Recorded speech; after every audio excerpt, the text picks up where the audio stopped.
تو آدم فوق‌العاده‌ای هستی. قرار نیست بابت اینکه امتحانات تو اونجوری که باید نتونستی از پسش بر بیای خودتو سرزنش کنی، یا اگر تلاشت امروز برای زندگی کردن کم بود قرار نیست خودتو سرزنش کنی. تو آدم فوق‌العاده‌ای هستی. تو بی‌نظیری. تو فوق‌العاده‌ای. تو فوق‌العاده‌ای و میتونی کارای فوق‌العاده‌ای انجام بدی. تو میتونی به تمام چیزهایی که توی ذهنت داری برسی. تو لیاقتش رو داری.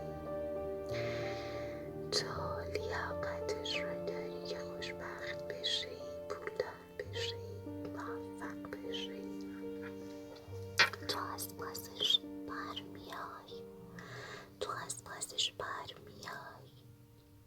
تو خیلی خوبی. تو خیلی کاملی و من به تو ایمان دارم. من مطمئنم که تو میتونی از پس هر کاری بر بیای.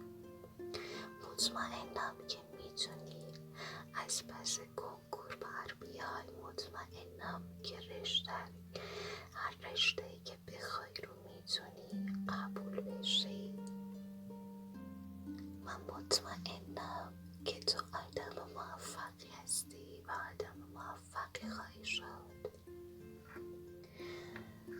اگر اعتماد به نفس نداری این اصلا مهم نیست، چون تو در واقع خیلی زیبایی، خیلی کاملی. اما متاسفانه جامعه یا فضای مجازی یا آدم ها باعث شدن که ما نسبت به خودمون کم لطفی کنیم و گاهی احساس کنیم که بقیه بهتر از ما هستن.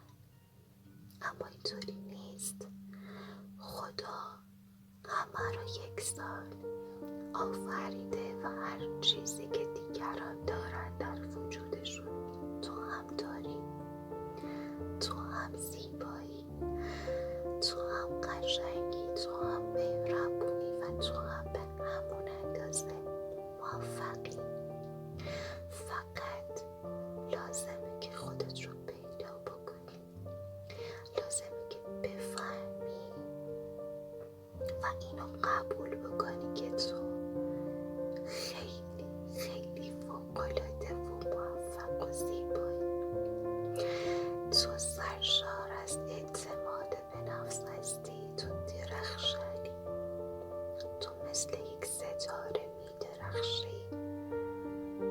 تو هر جایی